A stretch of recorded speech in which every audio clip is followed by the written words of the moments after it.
Good afternoon, good morning, dear colleagues, depending on where you are.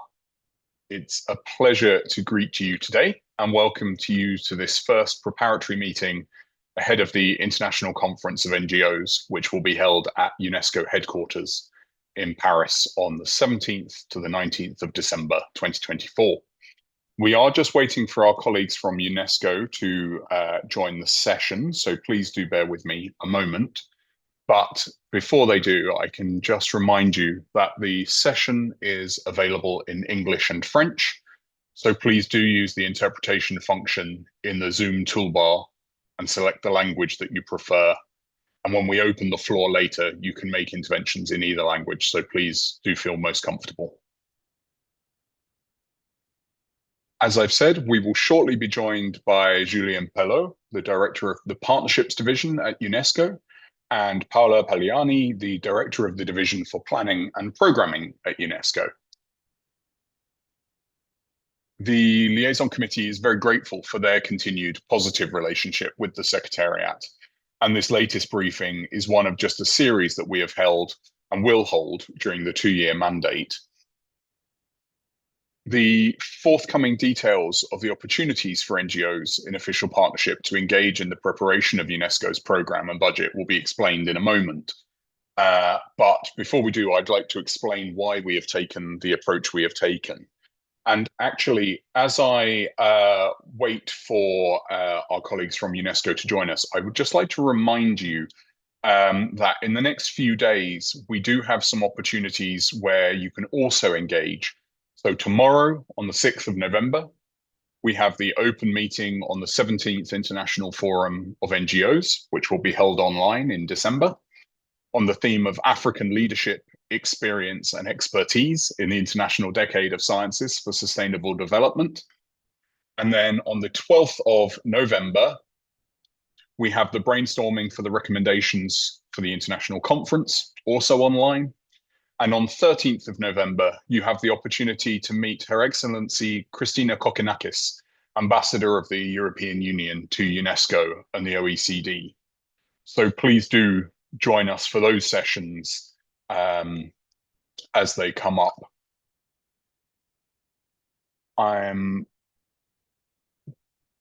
Bear with me, sorry. So, as I've said, the reason we have taken a slightly different approach this year with the preparations for the recommendations for the C5 and the recommendations for the international conference are that in the past, the limited amount of time available for discussion and debate on recommendations during the international conference and the previous versions of the programme and budget have meant that we've been left without documents available in English and French, or where future committees have been asked to complete the work on recommendations later on after the conference. And as these two documents are crucial opportunities for NGOs to have their voices and priorities heard, and are specifically mandated obligations in the Liaison Committee, or for the Liaison Committee to facilitate, we've decided to take a different approach this year. I'm just looking at the comment in the chat. We will be opening the floor later to all participants, and so we will. If you use the raise hand function, we'll give you the floor, no problem. Nelsie, I see your message about the mic and the camera, so hopefully that will come on shortly. So to more effectively come to a collective position on these two documents, and in a change to the previous procedures, we're hosting today's meeting on the 43C5 and next week's meeting on the recommendations of the International Conference in the hope of encouraging substantial input from NGOs and offering space for collective discussion. Written drafts will then be circulated to all of the NGOs ahead of the conference for further discussion and the debate. So with this said, I am now very happy to move to the business of this session as I introduce Julien Pellaux, who has become a firm friend and supporter of the NGO community and voice at UNESCO. So Julien, please, you have the floor. Welcome. Thank you so much, Nick, and great to see all of you here with us today. I'll be very short because really the main purpose of today is to hear from my colleague Paola, who is joining us. Paola is the director for planning and programming here in the Bureau of Strategic Planning, and she's the one leading the preparation of the next program and budget. So from my side, what I just want to highlight, first, I want to thank UNIC and the NGO-UNESCO Liaison Committee for organizing this meeting. I think it's really important that we engage as much as possible. We already had an information session last May that was organized by the Unit of Civil Society Partnerships, where we tried to already give you a sense of the timelines and the opportunities to engage. So it's in the continuity of that session that we're having this discussion today. And then I want to say that we have really tried, and under Paola's leadership and Zazie Schaefer, the Bureau of Strategic Planning's leadership, we have really tried to make this process as engaging and as consultative as possible. And this is really, I think, your opportunity, and this is also really what makes NGOs in official partnership different from the wider NGO and civil society community, is that you have a say. You have a say in these documents. You have a chance to influence the strategic direction of UNESCO over the next 4 years, 4 very important years, because they will take us close to the end of the 2030 agenda. So it's really an opportunity for us to hear from you in this process about what you would like to see us do more of, what you would like to see UNESCO do less of, maybe, what have been areas of strength and gaps that you see in the organization's action. I also, as you know, we had this briefing. We also had the survey, and I would like to thank, the many organizations that have submitted inputs. They were very useful. We have also reported back to the executive board what we have heard from the NGO community. So your voice is captured. And I want to emphasize that we will have the international conference of NGOs in December. And this is also the opportunity for NGOs to share collectively their views and suggestions. And the timing will be perfect because this is exactly when the draft program and budget that will be presented to the board in the spring will be drafted, will be the final touches, if you like, and the drafting of the program will take place.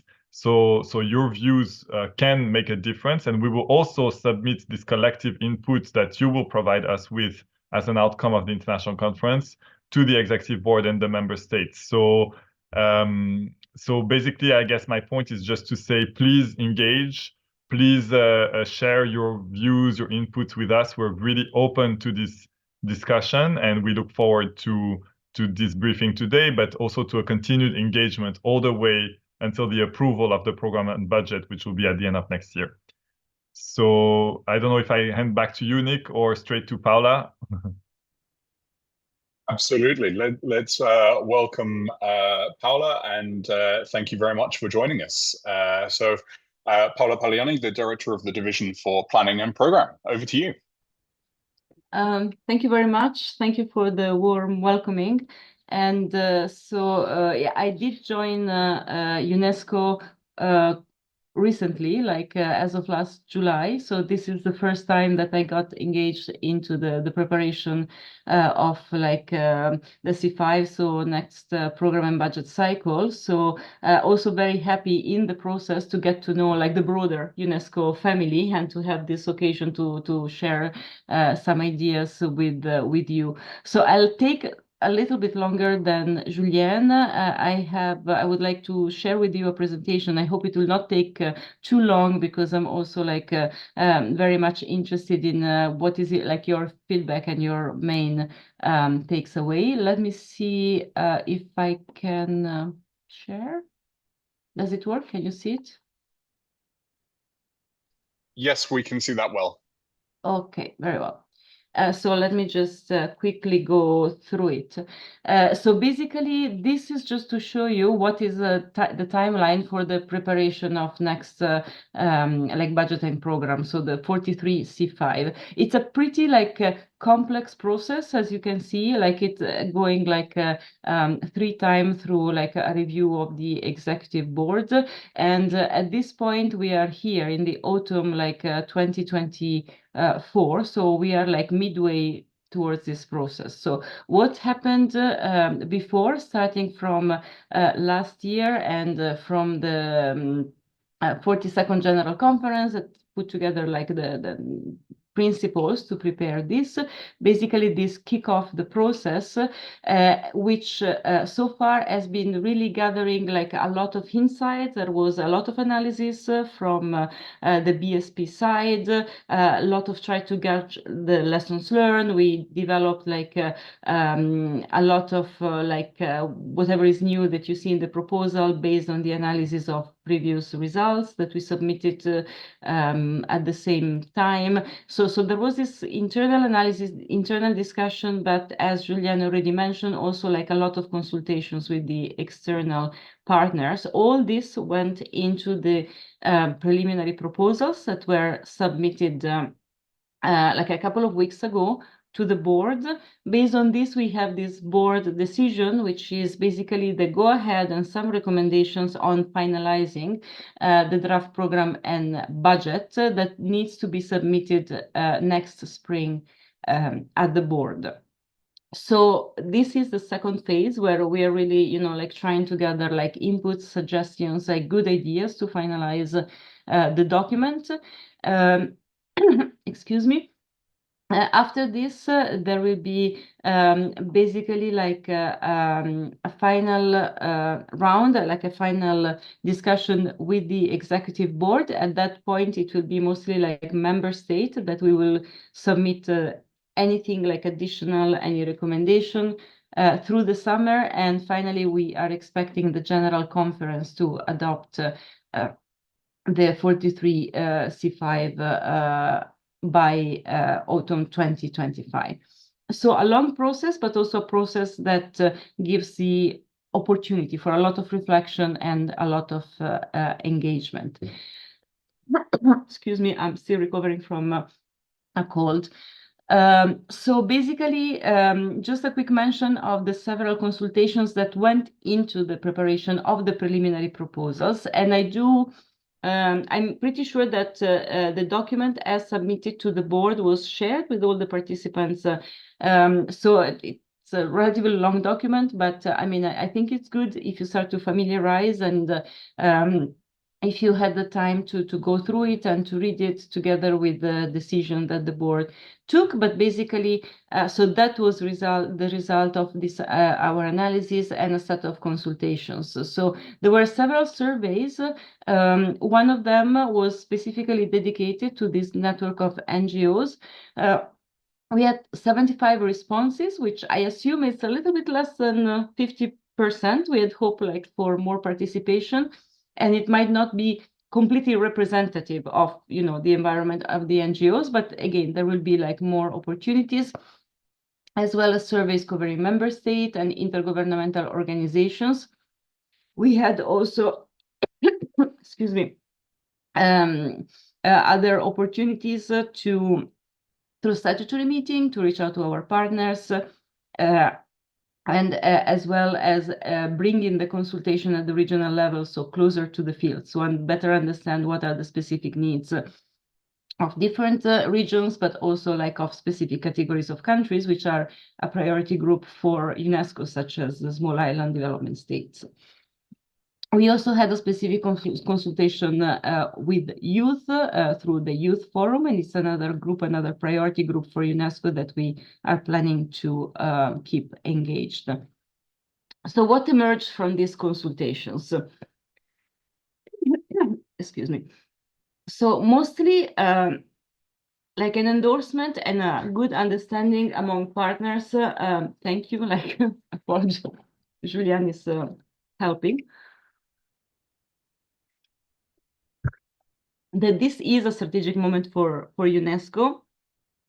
mostly due to this to the moment the criticality of UNESCO mandate for the crises that are unfolding and UNESCO's capacity to build bridges and to build coalition around principles that are commonly shared, but also the recording of a huge unmet demand for what UNESCO has to offer.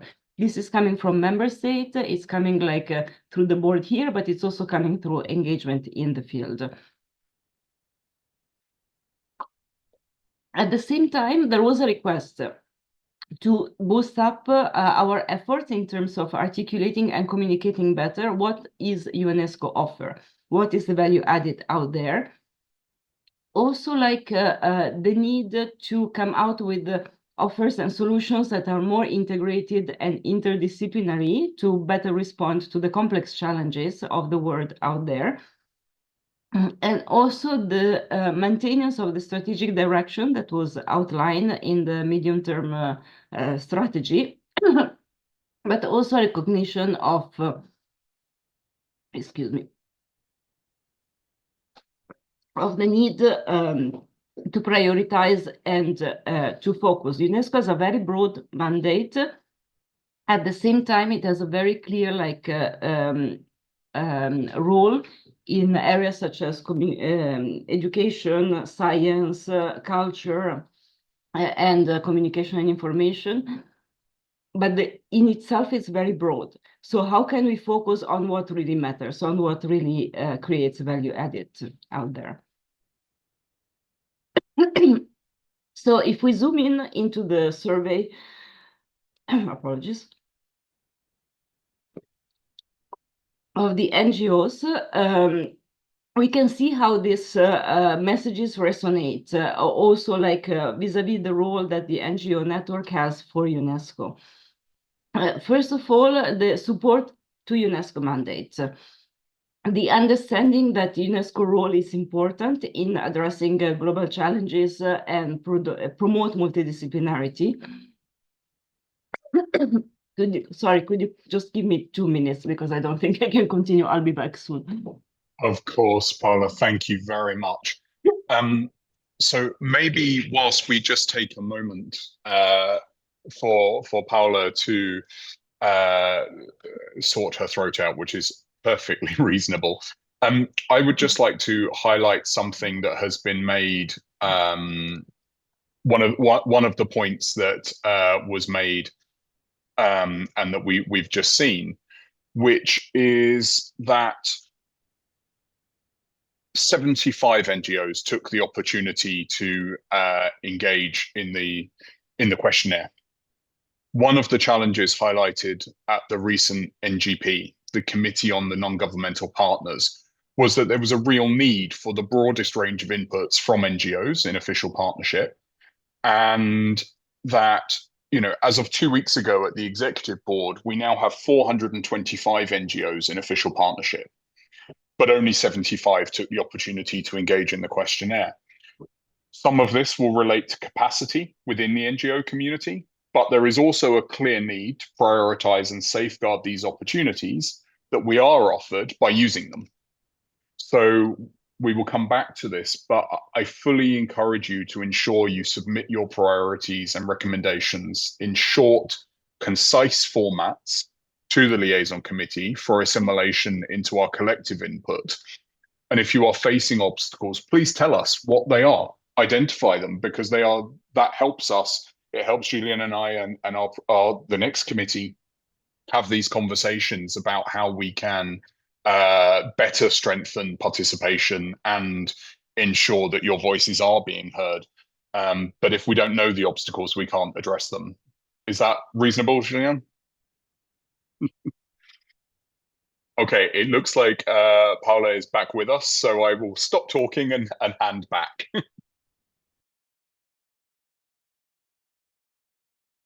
You're muted, Paola.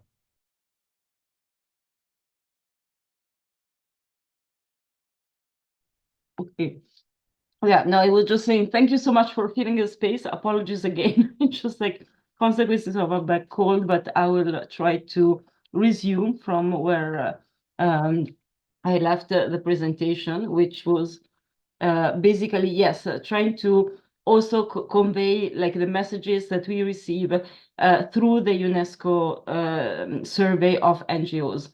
As I was saying at the beginning, we understand that 75% might not be completely representative of the different views. We also understand that the NGO network is composed of NGOs with different mandate and different focus of interest. So this is just like a try to really taking out the high level messages out of like a very rich feedback that we have received so far.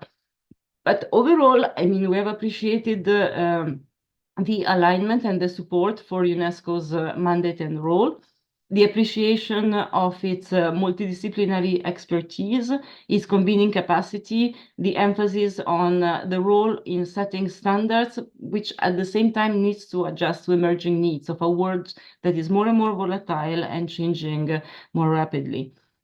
At the same time, there is like a strong understanding among NGOs about how our work is cross-cutting and how the work done in one field and one sector can really influence the work across the entire mandate. And examples were multiple, including the need for education for sustainable development, especially on climate change, the impact on lifelong learning on people, the education for peace and global citizenship, issues related to like also women role in education and women access to STEM education particularly. Very important, the issue of inclusivity.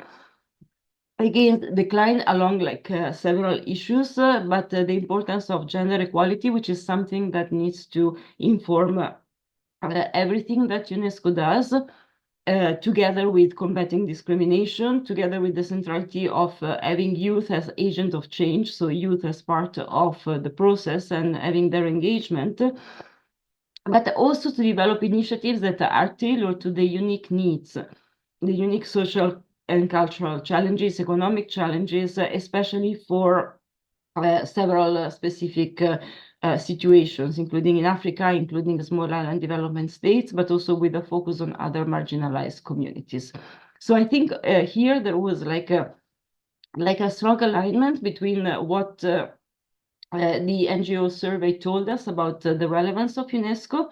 In some areas, there was also like stressing some things that we can improve, including the way we cooperate. I think we have an excellent cooperation already with the network, but still, I mean, there is a potential to do more. There is a potential to better use the NGO's expertise and the capabilities to deliver along to UNESCO goals and mandates. Also, something that was picked up by other partners, the need to improve our communication, the need to improve the way UNESCO work becomes visible and makes an impact out there. And also the way that we respond to in an emergency crisis context. So I have to say here that recently UNESCO has stepped up its role in a lot of crisis contexts, from Ukraine or Afghanistan. Apologies again.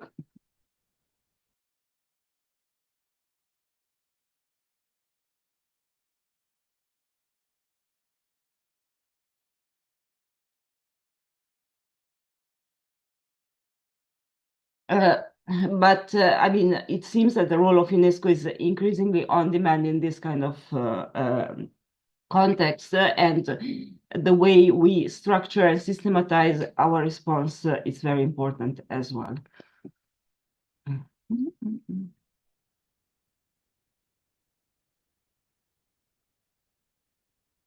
So out of all this, what can you find in the document, in the preliminary proposals?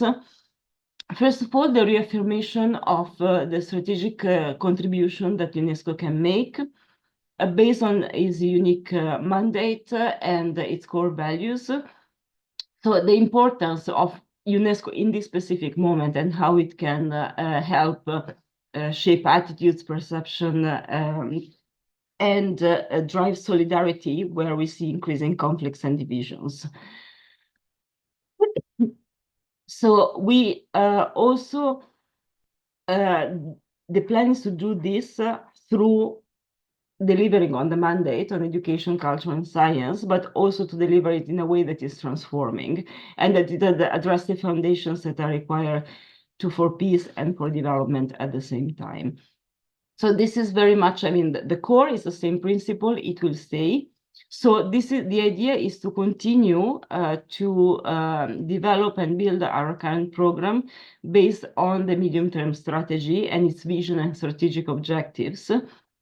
There will be a few adjustments, but the idea is really mostly to learn from the lessons of the past and how we can do better and better seize available opportunities, but also make better use of the value added that we have at hand.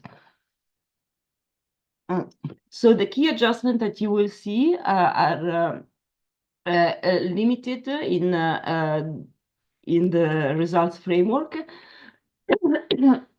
So we are proposing to merge two outcomes compared to the 41 and 42 C5, so the previous cycles. So to merge outcome 1 and 2 and also 8 and 9. And you will see that the substance is not changing. The program offer is not reduced. It's not that we are doing something less. It's just trying to present the work that we do in this area in a more coherent and strategic manner. The other element that you will change, you will see change, is the outcome formulation, which again, instead of simply like spelling out what UNESCO intends to do, is trying to focus on the results and the end state that we're trying to influence. Again, it's not like a change in what we do, is more a change of how we present what we are planning to achieve. At the same time, we're also trying to steer like more integrated solution and try to have the different like sectoral expertise working better together, creating bit better strategies, but without losing the depth of the sectoral specialization that is really one of the core value added that UNESCO is bringing. So this in terms of the what, which, as I said, is not like major changes in terms of the offer. I'm summarizing here. I'm not going through them, but I'm just summarizing the new outcome statement to give you an idea of how we have reformulated, and the new like streamline outcome distribution with only one outcome under strategic objective 1 and one outcome under strategic objective 4. Already to the discussion with the member board, we have received some feedback. So most probably these are not on just a couple of things. You will see like SDG 4 on education better spelled out under outcome 1. And for outcome 2, a clear reference to climate change. This is something that member states have asked during the recent boards, and that has been embedded in the decision that has accompanied this board item. But beside these two elements, so like a clear like indication of the role of UNESCO under SDG 4 and spelling out our role in climate change, the board has endorsed the new monitoring framework and this presentation of outcomes, as well as a streamlining along like a reduction of these two outcomes. As well, there is a maintained focus on global priorities and priority groups. So the idea is to enhance our work across the global priorities, specifically gender equality, which will be mainstreamed across all UNESCO programs, including like with a boost on the gender equality expertise that UNESCO will need to deliver. And at the same time, there is also like the idea to strengthen the focus around priority Africa, the global priority Africa, ensuring the alignment of the 5 flagship programs that UNESCO is delivering with national priorities, and also improving the way we monitor the progress that we are making in Africa and along the priority Africa. At the same time, there is a renewed emphasis on the priority groups, specifically youth and small island development states, again, with specific initiatives targeting youth as agents of change and their engagement in shaping policies. And at the same time, also adopting a multidimensional vulnerability framework that will help us better understand the needs of small island development states and what UNESCO can do to support them. In this case, again, not to add another priorities, I think the focus on 2 global priority and 2 priority groups is already like something that is informing UNESCO work. But like a clear request that came from member state is to pay particular attention to some vulnerable categories, especially to people, persons living with disabilities, and how to mainstream their needs in what UNESCO deliver, with a strong emphasis on the education sector and having inclusive education for persons living with disabilities, but at the same time also taking into consideration their needs across our program. The other element that you will find in the preliminary proposals is how we are planning to implement this. And on this, we are focusing on clear programming strategies in areas where we can learn from previous performance and also improve, including on how we align what we do, our country programming, with national priorities, including also how we can achieve better programming standards. And also something that is probably very important for the audience of this webinar today, how we program as a UNESCO family, how would we better engage our vast networks, and like NGOs is one of these networks. We have like other elements going from like cities, universities, a lot of constituencies, and all this represents the wealth of UNESCO and what UNESCO has to deliver. So we need to make sure that all these like capacities and resources are properly used to deliver on UNESCO's mandate.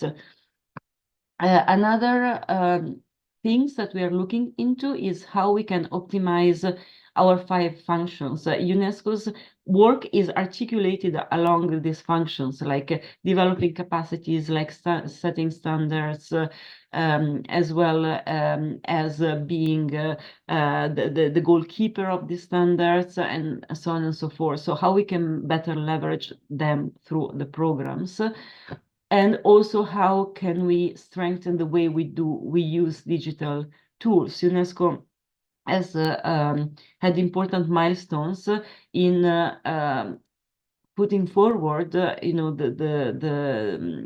relevance of digital transformation, especially on the importance of deploying AI in an ethical manner. So, but at the same time, UNESCO needs to make sure that digital transformation AI tools are properly and adequately used in the way we deliver and in the way we use with our partners. The how is also made by institutional enablers that include our field network, that include also our diversified workforce, the principles that support the way we perform and deliver on program, and also like the need to enhance the way we monitor and report, which is also connected to a way of increasing our visibility, but also how we communicate about what UNESCO is able to achieve. And of course, in an increasingly volatile environment, the need for risk management and integrated stronger communication that was highlighted by several partners, including by NGOs during their surveys. So, and I'm concluding here, basically. So I just went quickly through what are the main idea in terms of the what of the preliminary proposals and how we are planning to develop in the next 4 years. But the key messages is really that this is a critical moment for multilateralism and the people that we serve, and that UNESCO role is critical and strategic, and we can make a critical contribution, including to deliver on the SDGs before its deadline, but also for the post-2030 agenda.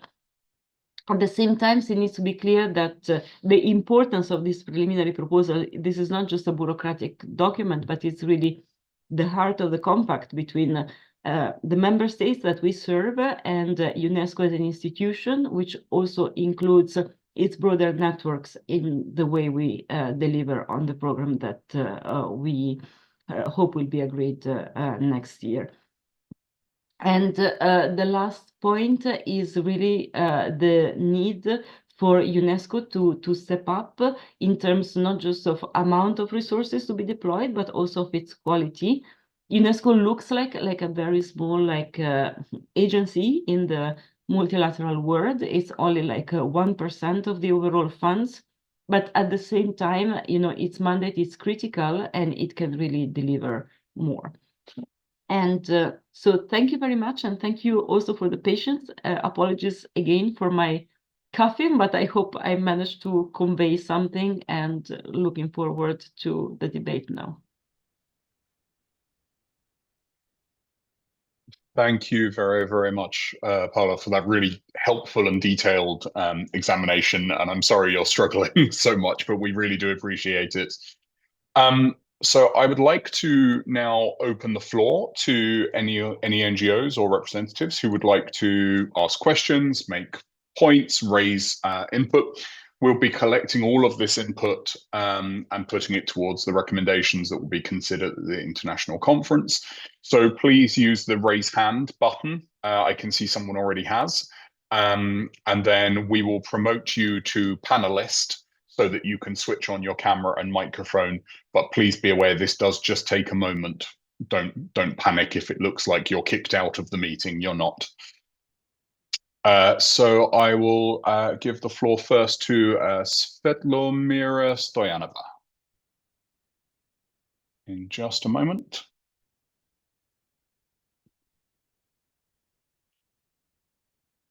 Hopefully.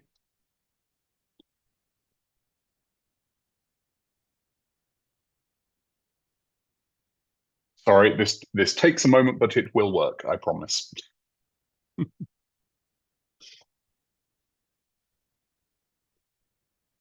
Perfect. There we are. Svetlomira, you have the floor. Thank you. First of all, I would like to thank Paola for this detailed and wonderful presentation. We see that you are struggling, and I do very much appreciate it. Thank you. So my name is Svetlomira Stoyanova. I come from Bulgaria, and I represent UNIMO International, which is the oldest theater organization in the world, which is dedicated to puppetry. I just wanted to mention that the opportunity to join, for us, it was quite crucial. And I think this opens the opportunity for having a secure space for civil society voices.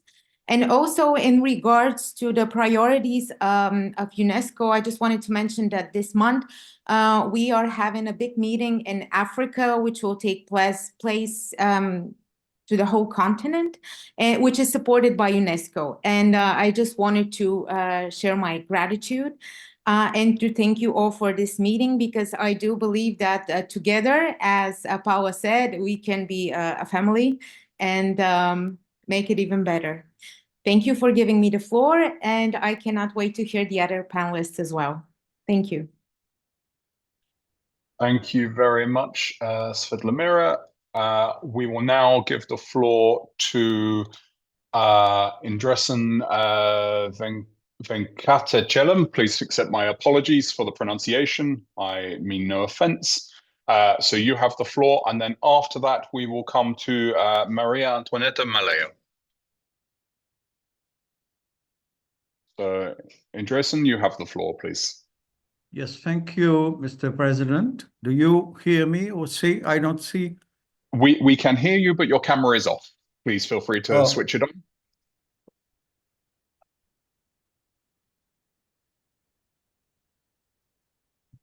Okay. Perfect. Welcome. Good morning. Thank you, and thank you for this opportunity to share some ideas with you. I am representing the World Craft Council, which is the only international NGO promoting crafts in some 138 countries worldwide, and celebrating its 60 years now, but with a long record of tradition, a record of cooperation with UNESCO, because precisely of the intersectorial and interdisciplinary nature of crafts.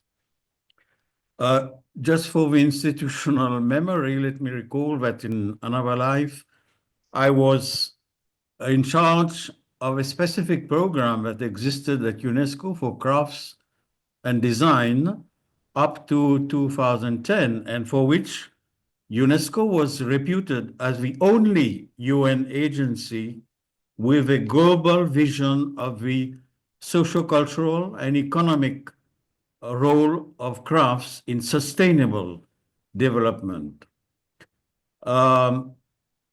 There was a specific section for crafts and design in the culture sector. Unfortunately, for some unknown bureaucratic reasons, this section was suppressed and crafts disappeared in the program and budget of UNESCO. Now, as we say, la nature a horreur du vide. So the absence of UNESCO gave way to growing financial support for the promotion and development of small and craft enterprise by other agencies, such as the UNDP and the World Bank, or by other regional cooperation organizations, such as the European Union and the Inter-American Development Bank. So we are just offering the opportunities in this strategy for innovative and interdisciplinary solutions to use the potential of crafts for its contribution to various sectors and objectives such as women empowerment, gender equality, youth employment, and above all, protection of the environment. Craftspeople are by definition defenders of the environment with their traditional knowledge, which we can use, because they live and survive with the proper use of renewable, sustainable raw materials. So we feel that the strategy should henceforth perhaps give a renewed recognition and importance and use of the expertise and field experience of our NGO for the implementation of the objectives. Thank you. Thank you very much for that intervention. We will now give the floor to Maria Antoinette Melo. So please, you have the floor. You can, yes, I see myself. Thank you very much, Nick, Ms. Pagliani, and all the sector for having organized this meeting. It's so important. As really we feel the importance for a common effort for culture of peace and non-violence. Of course, this is the basis, the reason, the funding reason of UNESCO. And UNESCO has a unique potential with this intersectoral and approach. And we really feel the urgency of the time, of this dark time in which we assist to the normalization of violence and war in conflict resolution, So we feel that is the moment to relaunch this common effort, reinforcing the dialogue and cooperation between civil society and member states in order to relaunch culture of peace and non-violence. Because of course, we are assisting to normalization of war, of the use of violence, of the non-respect of international law. And this is very human rights violation, abuse at huge global scale. So the gravity of the moment needs a stronger common, joint, global effort, relaunch this vision that is at the very basis of our cooperation. And the last General Conference gave us also the new recommendation on education on peace and human rights.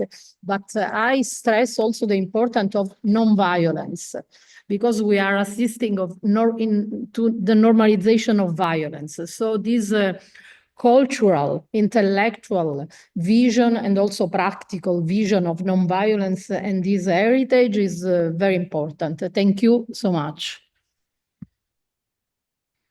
Thank you very much, Maria Antoinetta. I was going to come next to Nelsie, but she is currently declining to be added as a panelist. So Nelsie, if you can accept the invitation, I will take you the floor shortly. But in the meantime, let me then go to Ramnik Ahluwalia, who's actually the representative of one of our newest NGOs, admitted just 3 weeks ago at the executive board. So Ramnik, you have the floor. Good afternoon, everyone. I'm speaking to you from South Africa in Johannesburg at this moment. I'm so grateful.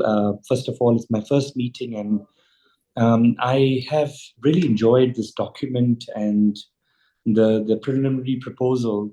And I think UNESCO is rightfully poised to take a leadership role towards all the challenges that we face. Education, science, and culture will be the three pillars of how we can actually fight the global ills that we're facing across the globe currently. This document, when I was browsing through, Paula and team, I just want to tell you that it speaks to Africa a lot. As you see, I am speaking to you from African continent. It's absolutely vital that UNESCO takes it, and we fully support this document in terms of trying to address these difficult challenges that the global world is now seeing, the situation of war, the situation of crime. One of the biggest tools will always be the intersectoral approaches of education, mixed with how do we take the cultures and heritage together, and we try to fight the 17 and to build the 17 SDGs into our people. So this is possible. And just to add a couple of lines is that we have in South Africa taken a similar approach.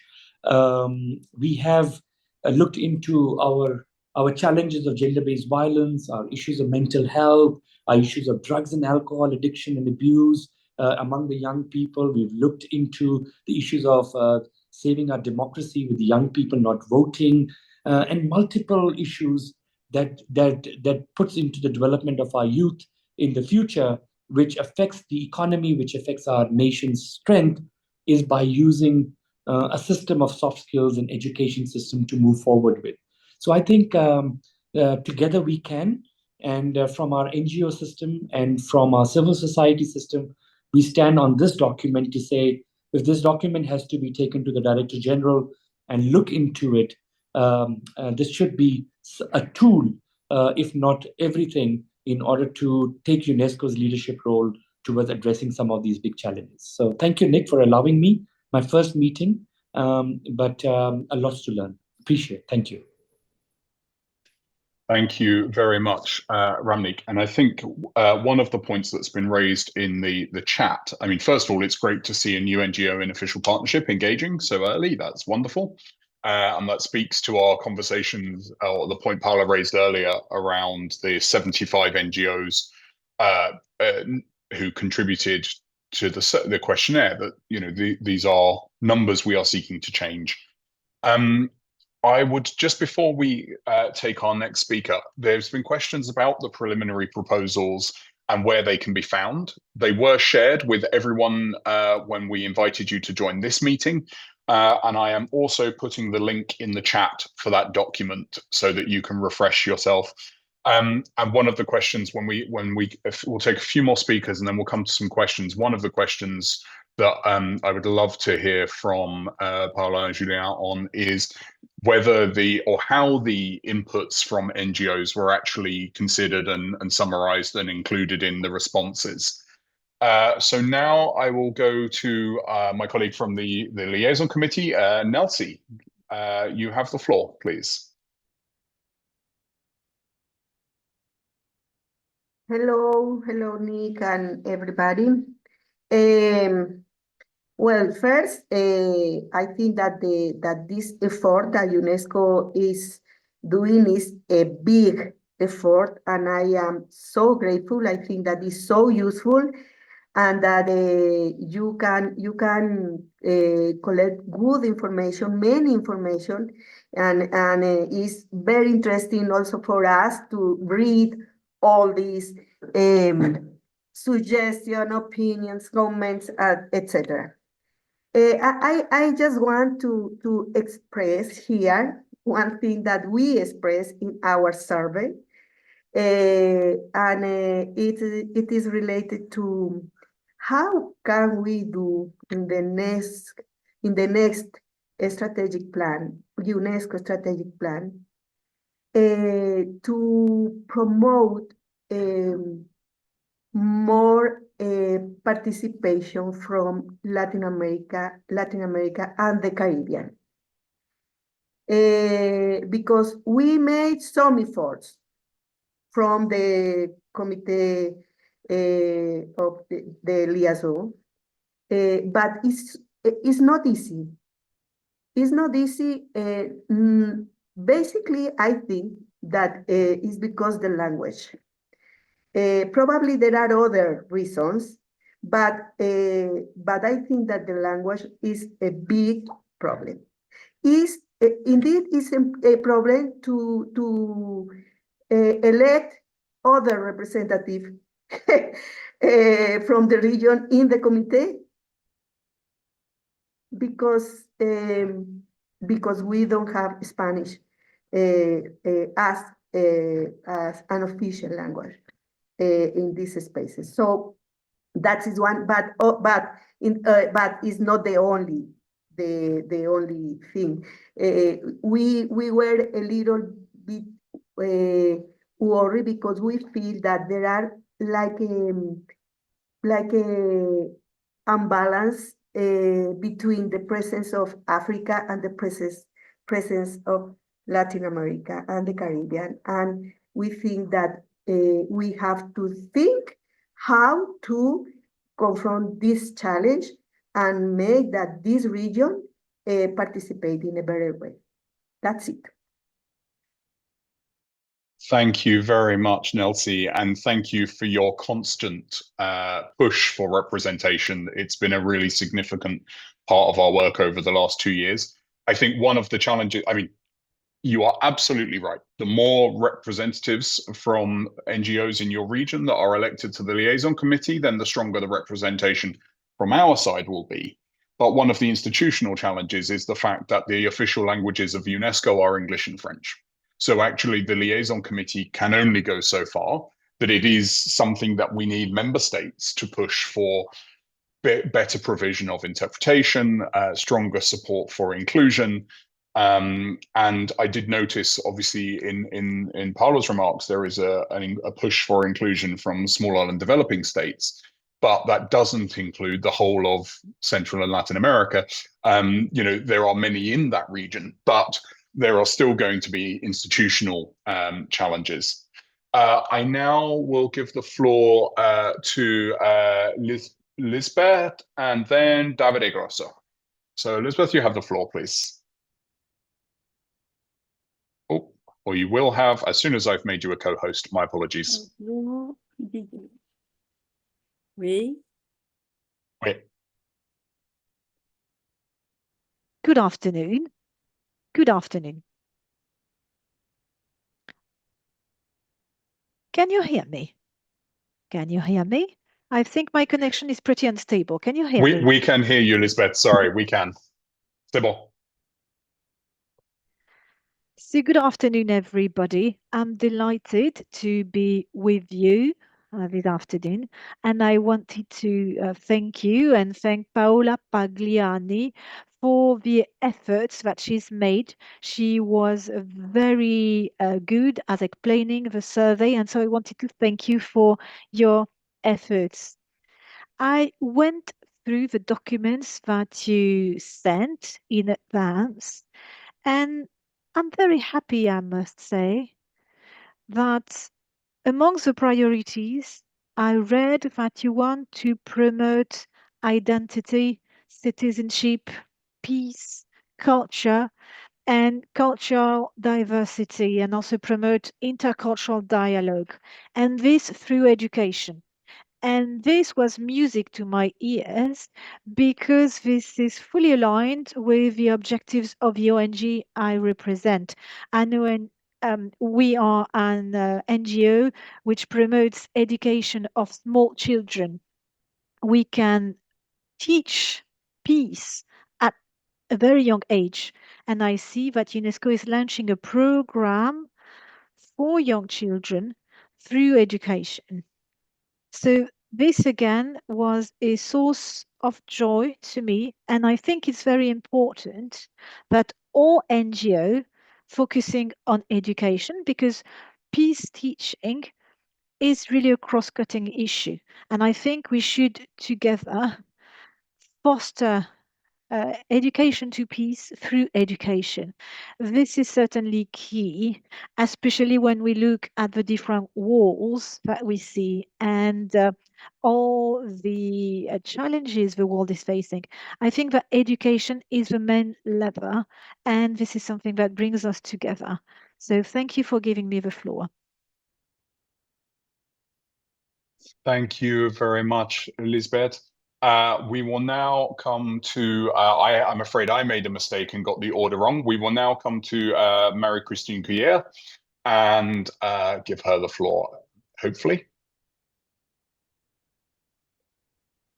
So, welcome, Marie-Christine, you have the floor. Voilà.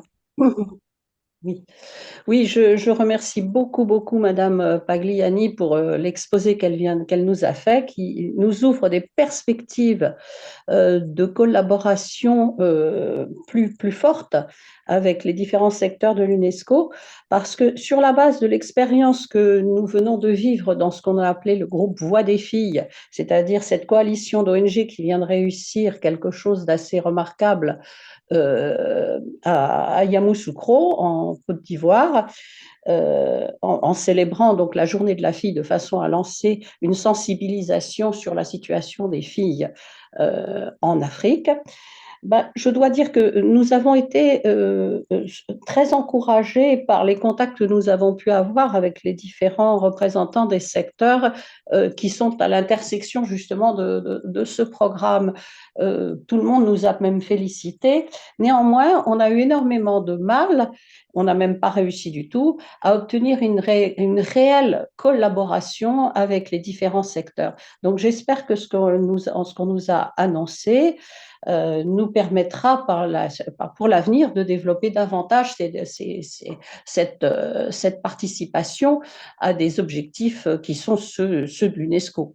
Voilà, c'est ce que je voulais dire. Merci encore de cette présentation, en plus qui est extrêmement brillante et intéressante et enrichissante.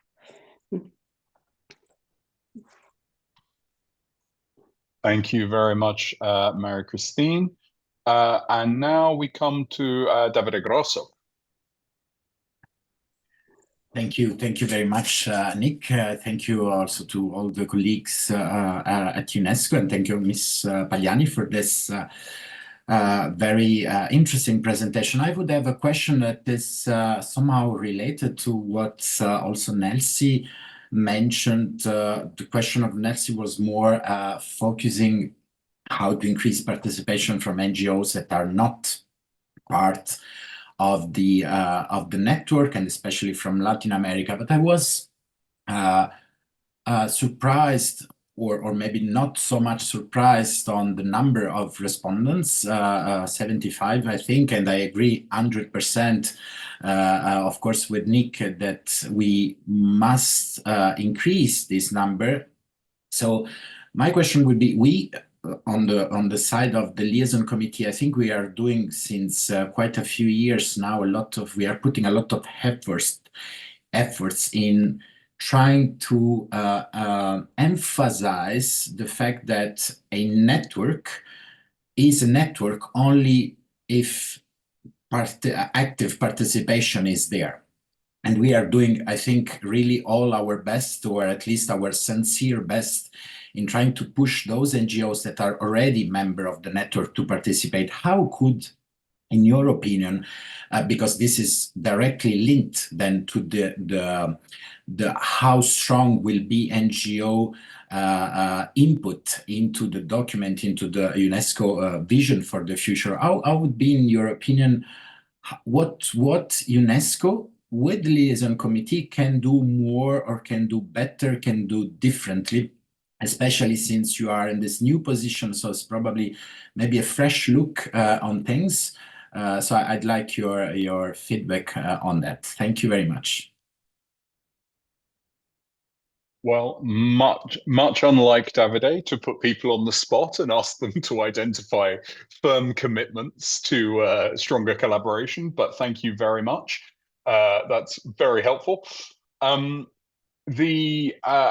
We don't seem to have any more requests to take the floor. I will just give it a moment. If anyone else would like to take the floor, please raise your hand. And then if not, we will come to some questions that have been raised in the conversation, in the chat, and maybe some observations from our colleagues at UNESCO and any comments. Okay, so maybe if I can pose the first question, or reiterate the first question, which is around the use of these responses. We all agree there needs to be more of them, but could you perhaps give us an idea of how that information was synthesized and what the process for that looked like? Yes, I can start to address some of the points that were raised, and then I'll also hand over to Julien for his perspectives. But so basically, yeah, like surveys are basically a way to try to get as many voices, as many inputs as possible in a way that is also easy to, sum up, find an average, and try to analyze quickly. I mean, a lot of time we are under time pressure to finalize all these documents.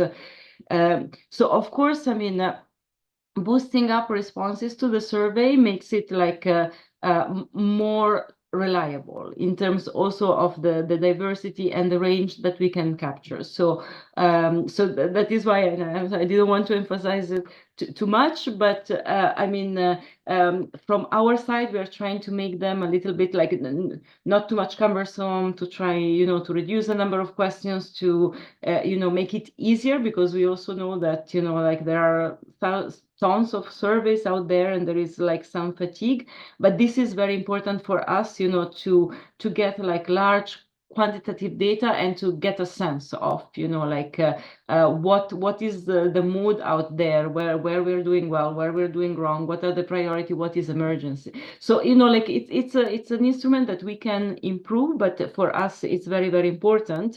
So in this case, what was done with all the answers, they were collected, systematized, and analyzed, and a very detailed analysis of this is available as INF document that accompanies the preliminary proposal, so together with the other questionnaires. So if you go, and I don't know, I saw that you put on the chat the link to the document of the preliminary proposals. So perhaps you can also provide the link to the additional information documents that have accompanied it. No, so there is a main document where that is the center where the board is asked to make a decision on. But then there is additional informations that are also shared with the board, and one of them is a summary of all the analysis of the consultation, and there is a section that is specific on the responses that we get from the NGO surveys.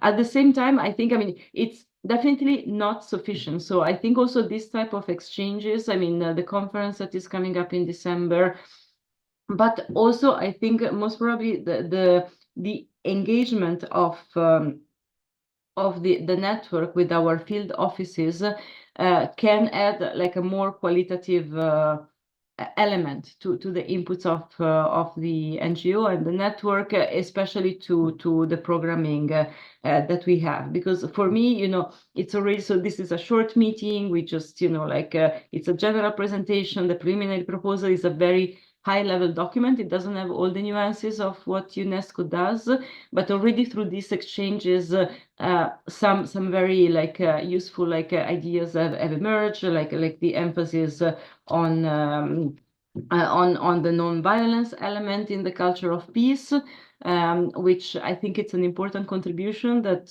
civil society can provide to the discussion. Like it was a mention of the importance of the craft, and I can't speak for the cultural sector, but even if we don't have a specific program, I'm sure that when working with indigenous communities or on cultural heritage, craft, is also like something that keeps being very important for UNESCO. So all these exchanges, either dedicated through NGO or through the participation of NGOs to UNESCO initiatives, are also very important. But Julien, please come in as well. Thanks, Paola. No, I just wanted to maybe add a little bit more general points that have been made around NGO participation. First, Nelsie, thank you for raising the specific situation of Latin America and the Caribbean also. Actually, this was a surprise to me when I joined UNESCO 2.5 years ago, and that I looked at the network to see that one of the most, I think the most underrepresented region or close to it is actually Latin America and the Caribbean, which in itself is a surprise because there is such a vibrant civil society community in Latin America. So clearly we have to do better. And so I think we as we explained in the last NGO committee and the executive board, and we have been talking about it for quite a while. We are starting now this process of regional mappings, which is by working with our civil society, with our UNESCO field offices, with the national commissions, and also with you basically of NGO already in official partnership with UNESCO. We want to map opportunities for other NGOs that are already working with UNESCO to consider applying to become NGOs in official partnership. And the first region we are launching is Latin America and the Caribbean. We're planning to do that before the end of this year. And after that, we will also do, in parallel, we will also start with Africa as it's one of our global priorities. So we really hope that this will help to diversify the network and make it more representative. Having said that, I think the issue of language, as you have raised, is very pertinent, and we need to consider this.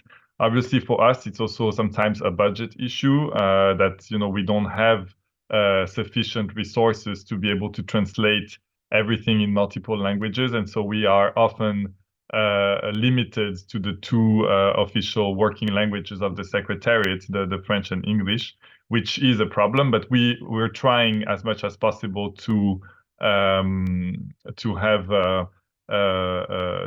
when we can to provide the information in other languages as well. So that's a really good feedback for us, and we'll take it into account as much as possible. And then more generally, I think at some point it would be great to have a discussion with some of you that are, maybe we don't need to do this in such a large group, but maybe we could have a focus group or something like this. Or maybe this is something for us to raise also during the international conference later this year about what we can do to make the network, even more dynamic, even more engaging, even more relevant to you. I think, together with the NGO-UNESCO Liaison Committee, we have really tried to do more things. We have started the How to Engage webinars. We had several forums that, the NGO committee has been, NGO Liaison Committee has been leading on, and we tried to support. We have tried to be proactive in creating linkages with program sectors. But of course, we can do more. The issue is that, we need to find the right return on investment, you see, because in a way, as has been mentioned before, the survey results, for example, were a little bit disappointing.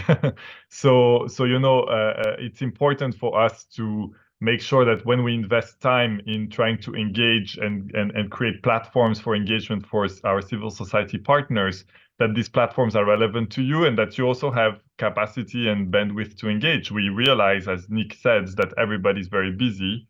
So we need to be very strategic and really focus on those activities that will bring us the greatest return on investment. But that's, I think, a really good discussion to have, maybe during the international conference or, in different formats. But just to say that we're very open to suggestions, and, if there are things that we're doing also that maybe are not so relevant, and maybe we need to discontinue them to make space and time for other things that can be more relevant in terms of engaging the networks.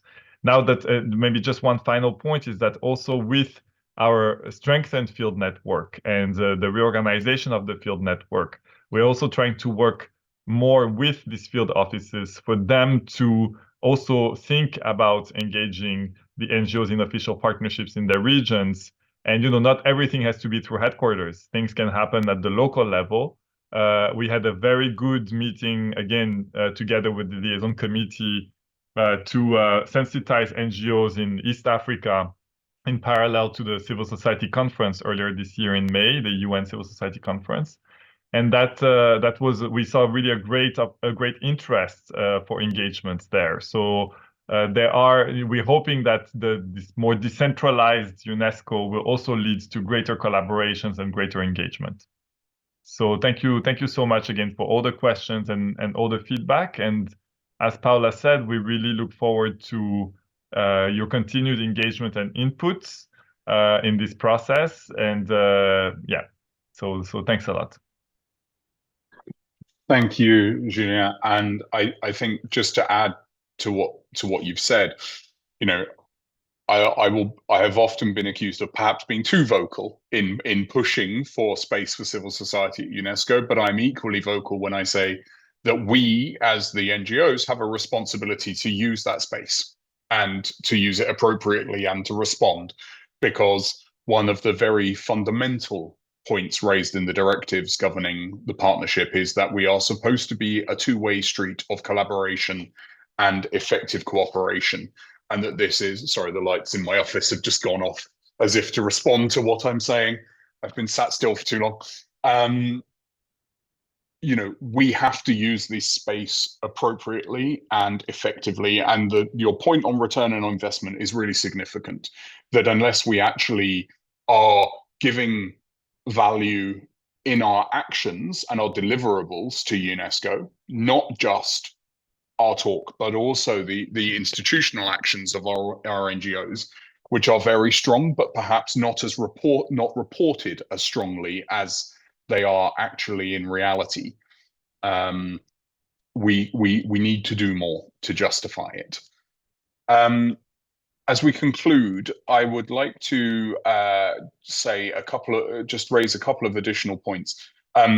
Someone in the chat, I believe Isabelle Chaperon, has said that there are further questions and conversations that can also be had next week when we have our conversation around the directive, the recommendations of the international conference, which is absolutely correct. And I would just remind everyone that tomorrow we have the open brainstorming on the 17th International Forum of NGOs, which will be held online on the theme of African leadership, experience and expertise in the International Decade of Sciences for Sustainable Development. Then next week on the 12th, we have the brainstorming on the recommendations. and on the 13th, the meeting with the EU Ambassador, Christina Kokinakis. So just to wrap up, I would like to thank Karine Blanc-Delmar, our wonderful interpreter, for joining us once again. She's become a good friend of the committee, working with us over the last several years and enabling us to have these conversations. And then finally, on behalf of the Liaison Committee and everyone, I'd like to thank Julien and Paola for joining us today and for their guiding and supportive efforts in cooperative collaboration and input of NGOs. It really is appreciated. So I will leave it there. Please do attend those other meetings. A reminder also that we have sent a call for youth representatives to be named for participation ahead of the international conference. Please do send those through to the Liaison Committee. And thank you all so much for your time. Enjoy your afternoon or your evening or your morning, and we will see you tomorrow and the next time. Thank you very much. Thank you. Have a good day. Bye-bye. Thank you very much. Bye.